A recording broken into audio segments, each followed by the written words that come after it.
Momento de repasar el que está siendo el mercado más movido de los últimos años en el Betis. Fabrizio Romano ha confirmado que Pellegrini quiere de vuelta a Lo Celso, también la vuelta de Marc Bartra, que podría volver solo una temporada después, y el principio de acuerdo entre Betis y Alex Collado. ¡Comenzamos! Bueno, pues como siempre os invito a que os suscribáis para estar al tanto de la actualidad del mercado de fichajes del Betis, de la pretemporada que comienza en unos días, no cuesta absolutamente nada, y también en mi TikTok, donde además de hablar del Betis, también lo hago sobre el Barça. Y bueno, quería comenzar con Lo Celso, que lógicamente sería un fichaje espectacular, llegaría en principio cedido. Creo que el Betis no está en situación de pagar un traspaso y ahora mismo parece que no cuenta para el Tottenham. Ha estado estos años cedido en el Villarreal, por lo que sería quitarle un jugadorazo a un rival directo y lógicamente la opción sería espectacular, subiría el nivel de la plantilla. Todos sabemos que lo que hizo Lo Celso en una temporada es una de las mayores exhibiciones individuales que se le ha visto a un jugador en el Betis estos últimos años y que lógicamente nos podría elevar, si todo se da algo mejor que este año, a pelear por esas posiciones de Champions, e insisto que elevaría el nivel de la plantilla. Quizás su posición ideal pues es jugar en 3/4, recibiendo entre líneas, quizás en la posición de Fekir, pero como está el propio Fekir, que parece que se va a recuperar bien de la lesión, jugaría en el doble pivote, donde yo sí que le veo bastante encaje, porque es un jugador con mucha presencia, que pisa la base de la jugada, que es capaz de distribuir, de repartir el juego. Creo que se entendería muy bien con Canales y con Fekir en esos ataques posicionales, que a nivel defensivo trabaja bastante, que tiene una zancada espectacular, muy buena conducción y que pisa área.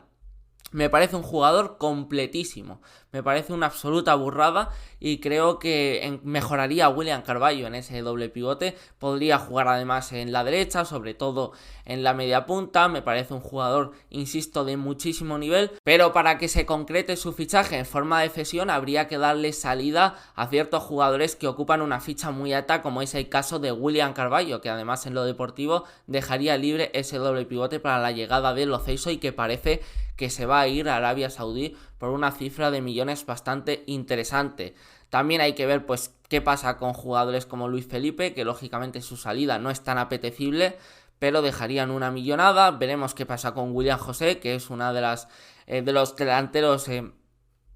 Veremos qué pasa con William José, que es otro de los jugadores que no cuenta mucho y que tiene una ficha muy alta, y luego salidas de jugadores menos utilizables como Montoya, como Dani Martín, como Loren, que lógicamente están ahí cobrando y aportan muy poco en lo deportivo. Todo eso habría que cuadrarlo. También hay altas que parecen que van por delante, como la de Marc Roca y la de Héctor Bellerín, pero en todo caso el fichaje de Lo Celso, aunque todavía quede mucho para que se concrete, sería una absoluta burrada. También está por ahí el Barça, que ayer dijo Laporta que necesita 2 fichajes en el centro del campo. Uno de ellos parece que va a ser Oriol Romeu, y veremos si el otro en forma de cesión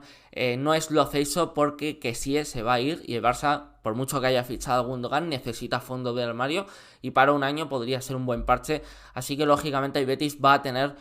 muchos competidores. En lo económico va a ser muy difícil y lógicamente esto de Lo Celso sería una burrada, pero ni muchísimo menos está cerrado, por mucho que Fabrizio Romano haya dicho que el Betis quiere a Lo Celso. Por supuesto hay que hablar de Marc Bartra, que ha rescindido su contrato solo un año después de haber dejado el Real Betis y podría volver como agente libre. Hay que decir que justo llega en el momento en el que el Betis más centrales necesita, porque ha perdido a Edgar por una cantidad de 4,5 millones y Víctor Ruiz ha salido. A día de hoy el Betis tiene a 2 centrales, Pechela y Luis Felipe, y con el italiano ni siquiera se sabe qué va a pasar con él. Podría poner rumbo al West Ham por 20 millones. Por lo tanto, y teniendo en cuenta que el Betis necesita 2-3 centrales en función de lo que pase con Luis Felipe, yo creo que podría ser una buena opción para 1 o 2 temporadas, sinceramente. No la mejor, porque creo que es un futbolista que sí que hizo una muy buena última temporada con el Betis, pero que ha sido muy regular en estos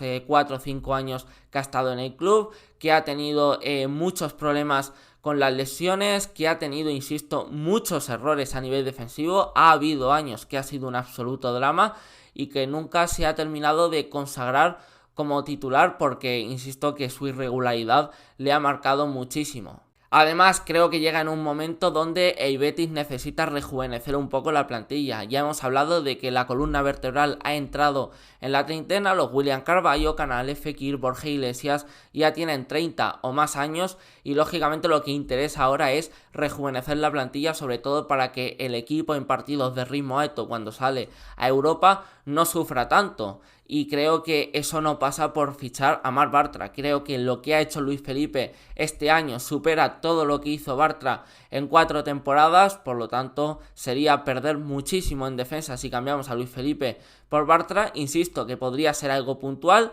Si se queda Luis Felipe, viene Bartra y luego fichamos otro central joven, muy bien, pero creo que de primeras y pese a ser una oportunidad de mercado, el Betis se tiene que centrar en perfiles